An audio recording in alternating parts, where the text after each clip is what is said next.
बिस्मिल्लाहिर्रहमानिर्रहीम। अस्सलाम वालेकुम। मैं हूं अकील शहजाद और आप देख रहे हैं हिस्ट्री लोडेड। कुरैश उस्मान किस्त नंबर 102 में क्या होने वाला है, इस हवाले से आज के हमारे मौज़ूआत कुछ इस तरह रहेंगे। उस्मान बेग क्यों कह रहे हैं कि ओफिलिया की मौत उनके हाथों होगी?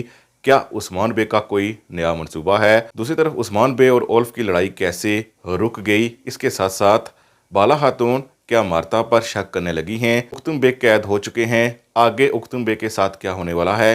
आज के हमारे मौज़ूआत यही रहेंगे। लेकिन वीडियो शुरू करने से पहले आपसे गुजारिश है कि अगर आपने हिस्ट्री लोडेड को सब्सक्राइब नहीं किया तो ज़रूर सब्सक्राइब कर लें। कुरैश उस्मान सीज़न 4 जब से शुरू हुआ है, बहुत से पाकिस्तानी नाजरीन ये शिकवा कर रहे हैं कि स्टोरी लाइन इतनी अच्छी नहीं है। इसके साथ साथ तुर्की में भी ऐसा ही देखने को मिला है, जिसका सबसे बड़ा सबूत ये है कि कुरैश उस्मान की रेटिंग दिन ब दिन गिर रही है, जो कि महमूद बुज़दाग के लिए एक अलार्मिंग सिचुएशन हो सकती है, क्योंकि हमारे नज़दीक भी कुरैश उस्मान सीज़न 4 की कहानी इतनी अच्छी नहीं है अगर इसका कंपेयर सीज़न 2 या सीज़न 3 से किया जाए। सीज़न 3 में हमने पहली ही एपिसोड में 3 विलन्स को देखा था। अब की बार हमें कुछ गलियां दिखाई जा रही हैं या फिर कुस्तुनतुनिया की एक फुटेज बाहर से दिखाई जाती है और इसके साथ साथ एक मैदान।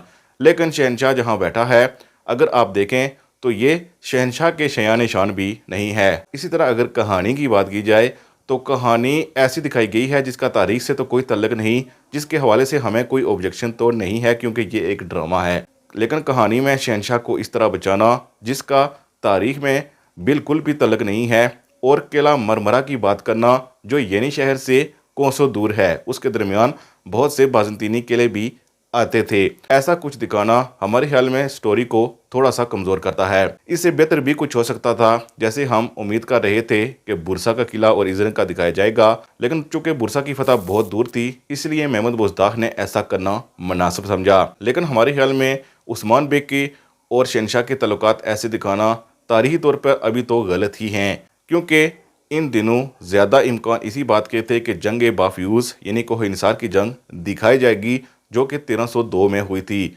लेकिन अभी तक उसके आसार नज़र नहीं आते जब तक शहनशाह उस्मान बेग के खिलाफ नहीं हो जाते। इसीलिए हमारे ख्याल में महमूद बुज़दाग का मंसूबा यही है कि जंग कोह निसार इस सीज़न के मिड में दिखाई जाए, और पहली एपिसोड में उन्होंने कुछ खास स्टोरी लाइन नहीं रखी। हालांकि एक्शन सीन और बाकी फाइटिंग सीन बहुत बेहतरीन हैं, लेकिन कहानी को यह भी नहीं कहा जा सकता कि बिल्कुल कमज़ोर है। लेकिन अगर सीज़न 3 के हवाले से इसका कंपैरिजन किया जाए तो उस हवाले से कमज़ोर ही दिखाई देती है, क्योंकि विलन्स कौन है? सिर्फ कोंताकोजोनोस और ओल्फ।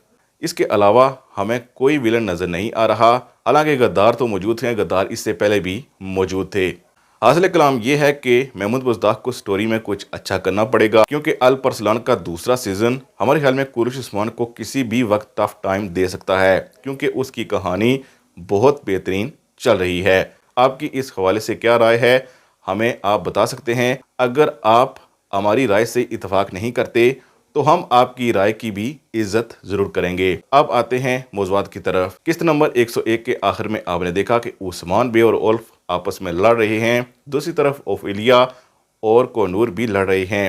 लेकिन हमारे ख्याल में मुमकिन है कि शहनशाह की तबीयत थोड़ी ठीक हो और उसका कोई एलची यहाँ आए और उस्मान बे और ओल्फ को यहाँ से ले जाए, ताकि उनके सामने पेश हों और सारी सूरत हाल शहनशाह जान सके। दूसरी तरफ हमें लगता है कि कोहिनूर चूँकि ओफिलिया को लेकर भाग जाएगा, इसलिए उस्मान बे समझ जाएंगे कि कोहिनूर जिसकी साइड है वो हक पर है। इसलिए कोंताकोजोनोस के हवाले से उस्मान बे जान जाएंगे कि सारे मंसूबे उसी के हैं।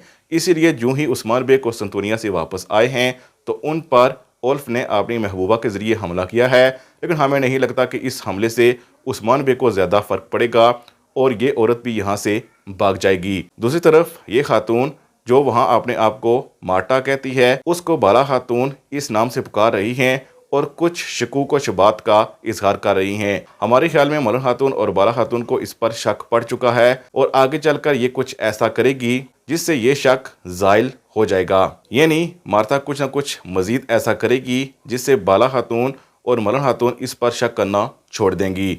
इसके साथ साथ अख्तिम सरदार को कैदी बना लिया गया है, क्योंकि किस्त के आखिर में कोंताकोजोनोस पर तीर चला दिया गया था और वो तीर चलाने वाला हमारे ख्याल में ओल्फ का कोई आदमी था, ना कि उख्तुम बे का। लेकिन चूंकि वो फंस चुके हैं, जो ही उस्मान बे वापस आएंगे तो हमारे ख्याल में सारे मसाइल का हल हो जाएगा। लेकिन इसके लिए ہمیں ایک دو ایک ساتھ کا انتظار کرنا پڑے گا۔ مزید اپڈیٹس اور بہترین تجزیے کے لیے ہسٹری لوڈیڈ کو ضرور سبسکرائب کریں۔ ہم ملتے ہیں نیکسٹ ویڈیو میں، تب تک کے لیے اللہ حافظ۔